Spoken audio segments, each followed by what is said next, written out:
Hello everyone, কেমন আছো সবাই? আশা করি সবাই ভালো আছো আর আমিও ভালো আছি। তো আমার নতুন ভিডিওতে সবাইকে অনেক ওয়েলকাম। তো তোমাদের তো সেদিন এর আগের একটা ভিডিওতে বলেইছি যে আমি রান্না পুজোর দিন আর কি সকালবেলা পুজো টুজো মা দেওয়ার পর আমি গেছিলাম বাপের বাড়ি, মানে চন্দননগর। তো দেখো আমি রেডি হয়ে যে বেরিয়ে পড়েছি। তো ওখানে সকালবেলা খাওয়া দাওয়া করে বাড়ির জন্য পুজোর ভোগ এবং রান্না পুজোর যা যা রান্না করেছি সব কিছু নিয়ে বেরিয়ে গেছি। এই বাসে করে আর কি যাচ্ছি, এটা ছিল বাবুঘাট। আর কথা বলতে বলতে দেখো আমি হাওড়া পৌঁছে গেছি। এই জায়গার ভিউটা না আমার খুব ভালো লাগে।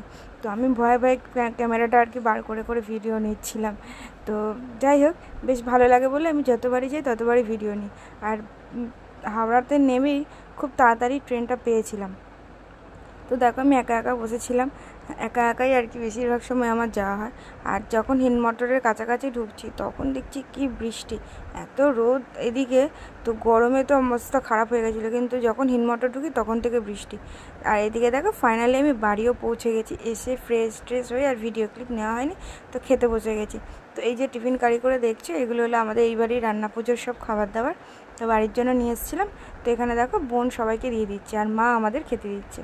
তো সেদিনকে বিশ্বকর্মা পুজো ছিল, তো সেদিনকে সকালবেলা ইলিশ মাছ আর ভাত হয়েছিল। আর এইদিকে দেখো সে খাবারগুলো আমি সকালবেলা সেভাবে ভালো করে খাওয়া হয়নি বলে যে খাবারগুলো নিয়েছিলাম ওখান দিয়ে তাও খেয়েছি আর সবাইকে দেওয়া হয়েছে। আর এখানে মা খেতে দিচ্ছে, আমরা সবাই মিলে বসেছি খেতে। আর তারপর দুপুরবেলা ঘুম থেকে উঠে ফ্রেশ ট্রেশ হয়ে বিকালবেলা রেডি হয়েছি। আর তখন দেখছি অলরেডি আমাদের খাবার চলে এসছে। জানো তো প্রতি বছর না বাড়িতেই রান্না হয় বিশ্বকর্মা পুজোর রাতের যে খাবারটা হয়। তো এই বছর আর বাড়িতে করেনি, যে দাদাটা আর কি রান্না করে তো ওর বাড়িতেই করা হয়েছে। তো কাকা ওখানে ছিল, বলে ঠলে দিয়েছে। তো হয়েছিল হলো পোলাও আর হলো আলুর দম, কষা আলুর দম। দারুণ হয়েছিল খেতে, বিশ্বাস করো। এই খাবারটা আর পোলাওটা খেতে আমার তো ভীষণ ভালো লাগে, আর এমনিও আমার সবসময় ভালো লাগে। তো এখানে ভাই নিতে এসেছিলো একটুখানি টেস্ট করে দেখার জন্য যে কেমন হয়েছে।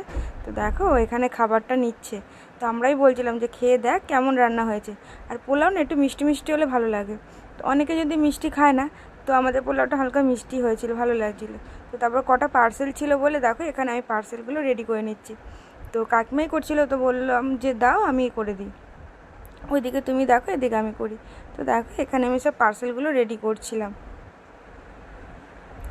বেশ 5-6টা পার্সেল গেছে, আরও এছাড়া টিফিন বক্স করে দেওয়া আছে। আর এগুলো কাকিমার বাপের বাড়ির জন্য। তো এখানে দেখো পোলাওগুলো দিয়ে দিয়েছি ফয়েল পেপারে, আর এদিকে আলুর দমগুলো দেবো। এত গরম পড়েছিল ওই জন্য আর কি ফয়েল পেপার করা হয়েছে, নইলে তো নষ্ট হয়ে যেতে পারে, কখন খাবে কি না খাবে সেই কারণে। আর আমাদের তোমাদের তো বিশ্বকর্মা ঠাকুর দেখানো হয়নি। এই দেখো ঠাকুরটা, হ্যাঁ একটু ছোট, বাট আসলে রাখার জায়গার প্রবলেমের জন্য ঠাকুর ছোটই আনা হয় প্রতি বছর। তো দেখো এই যে বিশ্বকর্মা। তো আমিও বাড়িতে পুজো দিয়েছি। তোমরা তো দেখেইছো যে আমার মেশিনটা, ওর সাইকেল গাড়িটা কী সব বকছি। তো আর এদিকে দেখো কাকা সব বাইরে প্রসাদ দিচ্ছে। এই যে দুই ভাইকে দেখছো, এরা কিন্তু যমজ, দেখতে আলাদা বাট এরা কিন্তু যমজ, আমার ভাইয়েরই বন্ধু, পাড়াতে থাকে। তো এক এক করে সন্ধ্যাবেলা আর কি প্রসাদ দেওয়া স্টার্ট করেছে বলে একটু লোক কমই আছে এখন। দেখো এক এক করে সবাই আসে প্রসাদ নিতে। আর এখানে কাকা আর কি দিচ্ছে। বাইরের জন্য 1 গামলা আলুর দম আর 1 গামলা পোলাও ছিল। আর ঘরের ভেতরে যারা এসে খাওয়া দাওয়া করবে বসে, তাদের জন্য 1 গামলা আলুর দম 1 গামলা পোলাও ছিল। তো এইদিকে কাকা খাবার দিচ্ছে, বাবা বসেছিল। আর এই দিকে দেখো এই পুচকি, এর নাম হলো অরণ্য, মানে আমার বড় পিসির বড় মেয়ের ছেলের ঘরের মেয়ে, ঠিক আছে, মানে আমার মামার মেয়ে, এরকম একটা ব্যাপার। তো দেখো ও এবার জামা পরে এসে এবার বলছে আমাকে একটু সাজুগুজু করিয়ে দাও। তো আমরা সবাই সেজেছিলাম বলে ও বলছে আমাকে তাহলে একটু লিপস্টিক পরিয়ে দাও। তাই এখানে বোন ওকে লিপস্টিক পরে সুন্দর করে সাজুগুজু করে দিচ্ছিল। কী মিষ্টি লাগছিল তাই না? আর বাচ্চাটাও খুব মিষ্টি। তো তারপর দেখো সন্ধ্যাবেলা সবাই এসে গেছে মোটামুটি। তো এখানে বসে গল্প হচ্ছে, দাদা বৌদি মামি বোন আর সবাই সব বসে এখানে গল্প আড্ডা দেওয়া হচ্ছিল ঘরে আর কি। এই দিনটা না খুব মজা করি আমরা। এর আগের বছর তো মানে এর আগে আর কি আরও আনন্দ হতো, নাচা গানা হতো, গান টান বাজানো হতো। বাট এখন সেটা হয় না, বাট খাওয়া দাওয়া সবাই হয়। আর আগের মতন না সবাই এখন খুব একটা আসেও না নেমন্তন্ন করা, এখন সবাই ব্যস্ত, সবাই চাকরি বাকরি করে, সেই কারণে হয়তো সবাই আসতে পারে না। তারপর যাই হোক রাত হয়ে যাচ্ছে বলে এদিকে খাওয়া দাওয়া করে আমরা রেডি হয়ে শুয়ে পড়েছি।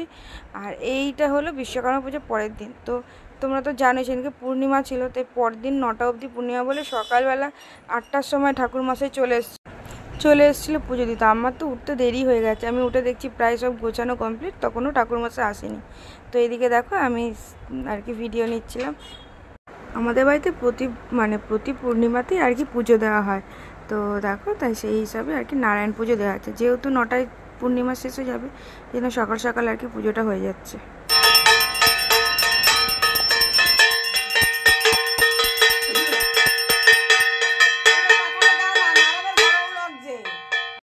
এদিকে জেঠু দেখলে কি সুন্দর ঘন্টা বাজাচ্ছিল, তো বললাম তুমি বাজাও, আমি ভিডিও নিই।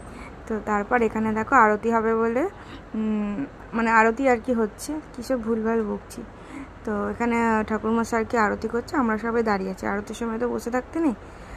তাই প্রতি বছর যেহেতু নারায়ণ পূজা, তো মোটামুটি জোগাড় থাকেই।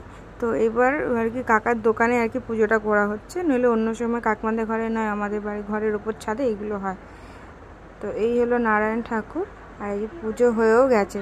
তো তারপর আমি এখানে আর কি বেশ ভালো লাগছিল আর কি, বাড়িতে পুজো হলে না বেশ ভালো লাগে, তাই না? আনন্দও হয়, মনটা শান্তিও লাগে। আর নারায়ণ পুজোর সবচেয়ে মেন হলো সিন্নি, যেটার দায়িত্ব পড়েছিল আমার মাখার জন্য। তো দেখো এখানে আমি বসেও গেছি অলরেডি মাখতে। তো এখানে আর কি কলা মিষ্টি যেগুলো ছিল সেগুলো ভালো করে নিয়েছিলাম। আর সিন্নিটা না একটু অল্প করেই করা হয়েছে, যেহেতু দুপুরবেলা আবার সবার খাওয়া দাওয়ার আয়োজন আছে সেই কারণে। তো দেখো এখানে আর সব জানো কি ভুল হয়েছে, চাল মাখা করেছিল, সেটা তো ভুলেই যাওয়া হয়েছে খেতে। তো তারপর দুপুরবেলা আর কি খাওয়া দাওয়ার জন্য এখানে সব রেডি হচ্ছে। তো এখানে ইলিশ মাছ হবে, মাংস হবে, আবার ডাল ভাজা এগুলো হবে। তো বিশ্বকর্মা পুজো দুপুরবেলা আর কি, পুজোর দিন আর কি দুপুরবেলা খাওয়া দাওয়া হয় মাংস ভাত। বাট সেদিনকে পূর্ণিমা ছিল বলে আর কি নিরামিষ রান্না হয়েছিল, মাংস খাওয়া হবে না বলে। তো তারপর দিনের আর কি খাওয়া দাওয়ার আয়োজন হয়েছে। দেখো এখানে কাকা আর কি মাছ টাছ ধুয়ে এনেছে, তো এখানে নুন হলুদ মাখিয়ে নিচ্ছে, আর মাই রান্না করবে। তো এখানে বেশ অনেক মাছ এনেছিল, যেহেতু অনেকজনের আয়োজন সে কারণে। তো এখানে আর কি কাকা নুন হলুদ মাখিয়ে নিচ্ছে, আর যেহেতু তাড়াতাড়ি হওয়ার জন্য আর কি ঘরের উনুনটায় বোন এখানে আর কি বেগুনটা ভেজে নিচ্ছিল। আর ভাজতে ভাজতে আমি যে এসেছি, ও বাবা দেখে গিয়ে সে এখন ভিডিও রিলস বানাচ্ছে, এই হলো ওর কাজ। যাই হোক, এবার এখানে আর কি ভাজাটা হচ্ছিল, আর মা বড় উনুনে আর কি মাছটা রান্না করছিল। এদিকে দেখো মাছ ভেজে তোলাও হয়ে গেছে, আর বেগুন দিয়ে আর কি মাছের ঝোল হবে। এতবার এবছর না প্রচুর ইলিশ মাছ খেয়েছি, কিন্তু বেগুন দিয়ে ঝোল একদম খাওয়া হয়নি। তো মাকে বললাম বেগুন দিয়ে করো, দেখো এদিকে হয়েও গেছে। এইটা মা এত ভালো রান্না করে যে কি বলবো। তো এই রেসিপিটা আমার চ্যানেলে পেয়েই যাবে। তারপর এদিকে রান্না করতে করতে দেখছি পিসিরাও চলে এসেছে, পিসি, বৌদি, মামি, ওর মেয়ে সবাই চলে এসছে। পিসির তো জানোই, এর আগের ভিডিওতে বলেইছিলাম যে পিসির কোমর ভেঙে গেছিলো, তো এখন একটু একটু হাঁটতে পারে। তো অনেক কষ্ট করে আর কি ওপর থেকে নিচে নেমে এই যে এসছে। তো সেটাই আমাদের কাছে অনেক, এটা হলো আমার সবচেয়ে বড় পিসি, আমাদের গার্জেনের মতন। যাই হোক, এরপর বৌদি যে এসছে, ব্যাস বৌদিকে রান্নার দায়িত্ব দেওয়া হয়েছে। তো সব রান্নাই হয়ে গেছিলো, ডাল ভাজা তারপর মাছ এগুলো হয়ে গেছিলো, আর চিকেনের রান্নার দায়িত্ব পড়েছিল বৌদি। তো দেখো এখানে রান্না করছে বৌদি, আর কালারটা কিন্তু দারুণ এসেছিলো। তো আর বৌদি না চিকেনটা দারুণ রান্না করে, বিশ্বাস করো, আমার তো ভীষণ পছন্দ। তো দেখো এখানে হয়ে গেছে, তো আমি বললাম যে দাও আমি একটু কষাই, তারপর বলবে যে আমি তো কিছুই করিনি। তো সেই কারণে আর কি আমাকে দিয়েছিল, বলে ঠিক আছে যা কর।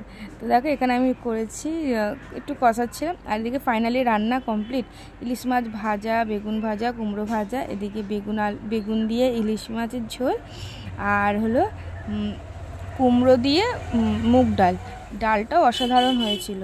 আর এই দেখো ফাইনালি আমাদের চিকেন রান্নাও কমপ্লিট। বিশ্বাস করো সেদিনকে রান্না 3-4টে রান্না হয়েছিল, প্রত্যেকটা একটার থেকে একটা অসাধারণ, এত ভালো হয়েছিল। অনেক দিন পর না তৃপ্তি করে খেয়েছিলাম সেদিন। আর এদিকে দেখো বাচ্চাগুলোকে আগে প্রথমে বসিয়ে দেওয়া হয়েছে, তো ওদের তো সময় লাগবে সেই কারণে। আর আমি এখানে বসে বসে দেখছিলাম যে কে কীভাবে ঠিকঠাক করে খাচ্ছে কিনা। এদিকে বৌদিকে এদিকে রান্নাও করেছে, এদিকে আবার খেতেও দিচ্ছে বেচারি।